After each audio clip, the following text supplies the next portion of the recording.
from our channel because I waited too long to make these videos. Now I have to whisper. Hey everybody, so as you saw in my intro, we're gonna tone it down a little bit, or I'll just talk like this the whole time. But yeah, it's a little late at night. It's like 10 p.m. Also, I fixed my light, so if you could see, the Lord said, "Let there be light." Take two. Hey everybody, welcome to my channel where I introduce hopefully useful information for living in Japan. If you're new here, hello! And if you're coming back, thank you. Now, let's get to the nits and grits. As always, you know, I'm gonna be doing a lot of this. Today, we will be talking about the interwebs, but more specifically, how to get some in Japan, since this is a very important thing, but even more so in 2020 when everything is so interconnected. So, unless you're going to be taking a taxi out of Haneda or Narita airport, which can get extremely expensive by the way, then you're gonna be taking the trains or a bus. The train system is, by the way, pretty complicated in Japan. Here's a quick map of the Tokyo Metro, just any of the Tokyo Metro like stations. So the reason I got off on this tangent is because navigating the train system is one example of something that is so essential to, you know, life right out of the airport, and it is made a heck of a lot easier when you have access to the interwebs. So let's get straight to the point. Number one, mobile. So if you're outside Japan, then there's a company called Mobile. We're gonna go with Mobile, that has voice and text data plans. You know, that probably disqualified me for any potential sponsorships in the future. You know, it's worth it. Mobile. They will ship a SIM to your home country, or you can pick up the SIM you paid for at an airport. This would be a good start, as then you don't have to worry about having a Japanese address to get a phone number. Which, by the way, in a lot of cases, you need a phone number to get an address. Number two, Poket Wi-Fi. There are plenty of kiosks in Narita Airport where you can get Poket Wi-Fi. Looking at the list of shops that offer Poket Wi-Fis on the Narita website, there's some companies, services, which say that you can do same-day pickup, but there are others that you cannot pick up the same day. If you need Wi-Fi right away after getting to the airport for when you leave, I would suggest checking out the ones where you could pick up Wi-Fi the same day. I clicked on the first one that did. It's called Puru. That one has a lot of cool features, like a return envelope included in your package, and it's got a pretty picture on the site. So definitely, you know, check something out at least. This video is super not sponsored, but it super can be. Mobile. Now these options are for after you get your phone number and address set up. Number three, home internet. Let's start off with the companies I know offer English support. NTT, Flat Hikari, and JCOM.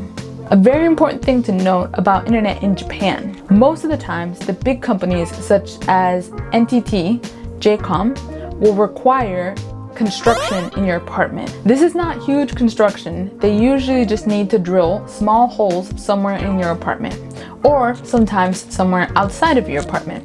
The thing is, property management agencies and owners generally do not allow for any kind of construction to be done in the apartment. You can call the agency to confirm, but 9 times out of 10, they will say no. If you do construction without their authorization, then you will most likely have to pay for those holes to be covered up or repaired when you move out, because again, no construction. Also, it will, not it might be, it will absolutely be way more than you were emotionally prepared for. Honestly, I've never had this problem, so I don't know what to do exactly when you get to this step. But I will get into my experience with internet in Japan in another video. There's yet another obstacle that you might face when trying to get internet in your Japanese apartment though. This is that your apartment might not have a contract with any internet companies. What happens is that, for example, if your apartment either has, let's say, NTT, and you can't sign up for NTT for whatever reason, or for whatever reason you want JCOM, then you contact JCOM, but then they will have to contact the owner to see if they would be willing to accept that internet company in their apartment. If the answer is no, then you are out of luck, because remember, NTT, for some reason, you're not able to get it. So one example, my friend, she was trying to sign up for internet with Docomo, but she wasn't able to because she didn't have a Docomo number. So because she didn't have a Docomo number, then she wasn't able to get the internet. You see how, like, yeah. Again, because I did not run into this problem, I'm not exactly sure what the solution is if you absolutely want to get internet from any of those big companies. If you know, please leave it down in the comments, your experience with getting internet in Japan. What I can say though is that recently times are starting to change slowly, as they tend to do so in Japan, but changing nonetheless. There are companies that offer internet without having to do construction. This is different from Poket Wi-Fi's. This is Wi-Fi specifically for your home, but realistically, they're both portable, so I guess it's not impossible. It won't fit in your pocket though, unless I guess you got Jinko jeans. If you got Jinko jeans and you're watching this video, you can go ahead and leave a comment and let me know why. Let us all know why. Okay, so here are two companies that I know that you don't need construction to have the internet router sent to your house. So SoftBank Air and UQ Wi-Fi. SoftBank Air provides English support while UQ does not seem to have English support. Sorry, I say seem, but it don't. Like, you can look on the site and it don't. I see commercials for both of these companies on TV like all the time, yo. All the time. It seems like Japanese people are also getting tired of having to set up construction in their apartment just to get internet. Also, construction setup can take literally up to weeks depending on the time you plan to get it installed. For example, April, when everybody's trying to move, you're gonna have delays in getting your internet installed. So other companies will most likely start offering this kind of service more and more from now on. So anyway, that's it for my ASMR, non-ASMR video. I hope you guys learned something new. If you did, or just want to rep what kind of internet company you're using, please leave it down in the comments below. Also, if you like this kind of content, remember to like, subscribe, and gently tap the notification bell icon. That's it. I hope you guys have a fantabulous day.